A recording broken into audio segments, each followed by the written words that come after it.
अस्सलाम वालेकुम। मैं हूं अताउल्लाह मेमन। नाज़रीन, काम शुरू हो गया है। फॉरवर्ड ब्लॉक बनने जा रहा है। सिंध में भी तब्दीली होने वाली है। ये सब कुछ आज हम आपको बताएंगे। इससे पहले जिन दोस्तों ने मेरे चैनल को सब्सक्राइब नहीं किया, उनसे दरख्वास्त है कि आप मेरे चैनल को सब्सक्राइब करें, ताकि सिंध की सियासी सूरत हाल से वक्तन फ़वक्तन बखूबी आप आगाह रह सकें। मैंने कल ही आपको बता दिया था कि दरिया सिंध पर जो नए कैनाल बनाए जा रहे हैं, ये पीपल्स पार्टी के लिए गले की हड्डी बन गए। लेकिन अब जो गुज़श्ता रोज़ वज़ीर आला सिंध सैयद मुराद अली शाह ने प्रेस कॉन्फ्रेंस की, उस प्रेस कॉन्फ्रेंस में उन्होंने वजाहतें की। उसके अलावा आखिर में जो उन्होंने अल्फाज कहे, जो उन्होंने धमकी दी कि हम इतनी ताकत रखते हैं कि ये हुकूमत चल ना सके, हम वफाकी हुकूमत को गिराने की ताकत भी रखते हैं और सिंध के मुफाद के लिए हम किसी हद तक भी जाने को तैयार हैं। ये मैसेज सिर्फ कल नहीं दिया गया था, इससे पहले पीपल्स पार्टी के कई रहनुमाओं ने प्रेस कॉन्फ्रेंसें की, वफाक को ललकारा, धमकियां दी, यहाँ तक कहा कि पंजाब के रास्ते बंद कर देंगे। लेकिन अब जब कैनाल बनने जा रहे हैं और सबको पता है कि कैनालों पर काम चल रहा है, ये काम रुकने वाला नहीं है, ये काम थमने वाला नहीं है। अब इसका नतीजा पीपल्स पार्टी को क्या भुगतना पड़ेगा, ये है अहम सवाल, ये है अहम नुक्ता कि पीपल्स पार्टी अगर इसकी मुखालफत करती है तो उसका नतीजा पीपल्स पार्टी को क्या भुगतना पड़ेगा।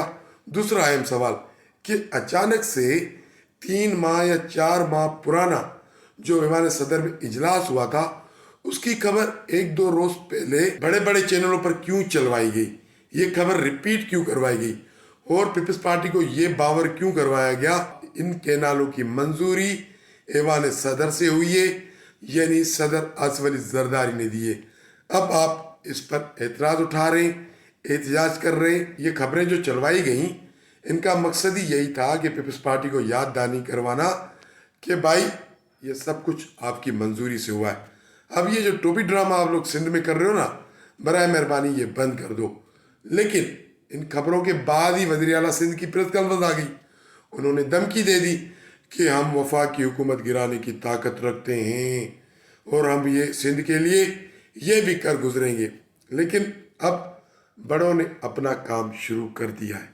जो ये मंसूबे बनवा रहे हैं या जो लोग इन मंसूबों पर काम करवा रहे हैं, उन्होंने अपना काम शुरू कर दिया है। अब वो काम क्या है? वो काम ये है कि पीपल्स पार्टी में फॉरवर्ड ब्लॉक बनने जा रहा है। अच्छा, मज़े की बात, ये जो पीपल्स पार्टी में फॉरवर्ड ब्लॉक बन रहा है या बनाया जाएगा, उसका इत्तेहाद किससे होगा? उसका इत्तेहाद पीटीआई में बनने वाले फॉरवर्ड ब्लॉक से होगा। जी जनाब, 2 फॉरवर्ड ब्लॉक बनेंगे। क्या? 2 फॉरवर्ड ब्लॉक बनेंगे, एक पीपल्स पार्टी में, एक पीटीआई में। फिर कुछ पीटीआई के लोग, कुछ पीपल्स पार्टी के लोग, ये एक ग्रुप बनेगा। ये ग्रुप मिलकर नून लीग को सपोर्ट करेगा और ये हुकूमत चलती रहेगी। अगर पीपल्स पार्टी ने ऐलान कर दिया हम वफाकी हुकूमत से अलग हो जाते हैं, तो ये फॉरवर्ड ब्लॉक बनेगा। उसके बाद फॉरवर्ड ब्लॉक बनने के बाद क्या होगा? उसके बाद सिंध में पीपल्स पार्टी की टांगे खींचना शुरू हो जाएंगी। सिंध में लोग वैसे ही बेजार हैं, सिंध में पॉलिटिकल पार्टियां वैसे ही पीपल्स पार्टी से तंग आ चुकी हैं। तो जीडीए की सूरत में एक ऑप्शन मौजूद है। उसके अलावा गवर्नर राज का ऑप्शन भी मौजूद है। आपको याद होगा, नहीं होगा तो मैं याद दिला देता हूँ कि यही सदर जरदारी साहब थे जिन्होंने एक सूबे में गवर्नर राज लगाया था अपने दौर में। ठीक है, तो सिंध में गवर्नर राज लगाने का ऑप्शन मौजूद है। अगर पीपल्स पार्टी पटड़ी से उतरी, अगर पीपल्स पार्टी ने थोड़ा सा आंखें दिखाना शुरू कर दी, तो ना सिर्फ पीपल्स पार्टी वफाक में जाएगी, सिंध से भी जाएगी। पीपल्स पार्टी टूट जाएगी, बिखर जाएगी, ऐसा बिखरेगी कि आने वाले 25 साल में भी बिलावल भुट्टो इसको मुत्तहद नहीं कर पाएंगे। क्योंकि पीपल्स पार्टी या सदर आसिफ अली जरदारी का इस वक्त सिर्फ 1 पॉइंट एजेंडा है। वो एजेंडा क्या है? वो एजेंडा ये है कि बिलावल भुट्टो को वज़ीर आज़म बनाना है। और वज़ीर आज़म बिलावल भुट्टो कब बनेंगे? تب بنیں گے جب وہ پنڈی والوں سے بنا کر رکھیں گے۔ جو کینال والا ایشو آ گیا ہے، اگر پیپلز پارٹی پنڈی والوں سے بنا کر رکھتے ہیں تو سندھ ان کے ہاتھ سے نکل جاتا ہے۔ سندھ میں بغاوت ہو گئی ہے پیپلز پارٹی کے خلاف۔ یہ پیپلز پارٹی والے کتنی بھی وضاحتیں دے دیں، کتنی بھی پریس کانفرنس کر لیں، لیکن سندھ کے لوگوں میں یہ بات ذہن نشین ہو گئی ہے کہ دریائے سندھ پر جو نئے کینال بنائے جا رہے ہیں ان کی منظوری صدر آصف علی زرداری نے دی ہے، پیپلز پارٹی کی رضامندی سے بننے۔ یہ بالکل اسی طرح ہے جس طرح پی ٹی آئی والے عوام کے ذہنوں میں یہ بات ذہن نشین کر چکے ہیں کہ عمران خان کو ہٹانے والے نواز شریف، آصف علی زرداری نہیں، کوئی اور لوگ تھے۔ بالکل اسی طرح یہ بات سندھ کے لوگوں کے ذہن نشین ہو گئی ہے کہ دریائے سندھ پر جو نئے کینال بنائے جا رہے ہیں ان کی منظوری صدر آصف علی زرداری نے دی ہے۔ اب پیپلز پارٹی والے کتنی بھی بھڑکے مارے، کتنی بھی پریس کانفرنس کریں، کتنی بھی وضاحتیں پیش کریں، اب یہ داغ دھلنے والا نہیں ہے۔ یہ وہ داغ نہیں ہے جو صرف ایکسل سے دھل جائے۔ تو یہ داغ ہمیشہ کے لیے پیپلز پارٹی پر لگ چکا ہے۔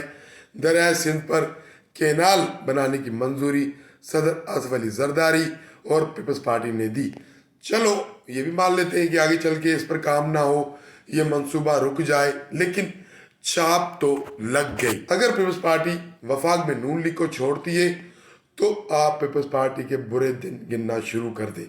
ایک تو پیپلز پارٹی میں فارورڈ بلاک بنے گا اور دوسرا سندھ حکومت بھی ان سے جائے گی۔ فارورڈ بلاک میں ان کے پاس کئی آپشن ہیں۔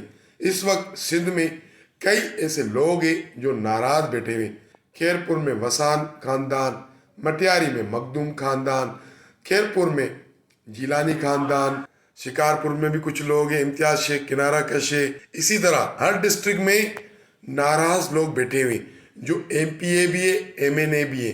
تو ان کو صرف اشارے کی ضرورت ہے، ان کو صرف ایک ایسا سمجھے کہ شیلٹر کی ضرورت ہے۔ اگر ان کو وہ شیلٹر اور اشارہ مل گیا تو سندھ میں پیپلز پارٹی بکھر جائے گی۔ تو یہ پیپلز پارٹی کو بھی پتہ ہے، آصف علی زرداری کو بھی پتہ ہے کہ اس وقت کئی لوگ میرے ساتھ ہیں لیکن میرے ساتھ نہیں ہیں۔ تو دیکھتے ہیں عید کے بعد کیا ہوتا ہے۔ اگر پیپلز پارٹی 4 اپریل والے جلسے میں بلاول بھٹو زرداری کوئی اہم اعلان کر لیتے ہیں اور وفاقی حکومت کے حوالے سے کوئی فیصلہ کر لیتے ہیں تو آپ 4 اپریل سے پیپلز پارٹی کے برے دن گننا شروع کر دینا۔ اگر بلاول بھٹو ایسا کچھ نہیں کرتے تو پھر جیسا ہے تیسا چلتا رہے گا۔ انسائیڈ اسٹوری سے آج کے لیے اتنا ہی۔ کل ملے کسی اہم موضوع پر، کسی اہم ایشو پر۔ آپ سے ہماری درخواست ہے کہ آپ ہمارے چینل کو لائک کریں، شیئر کریں، سبسکرائب کریں۔ بہت شکریہ۔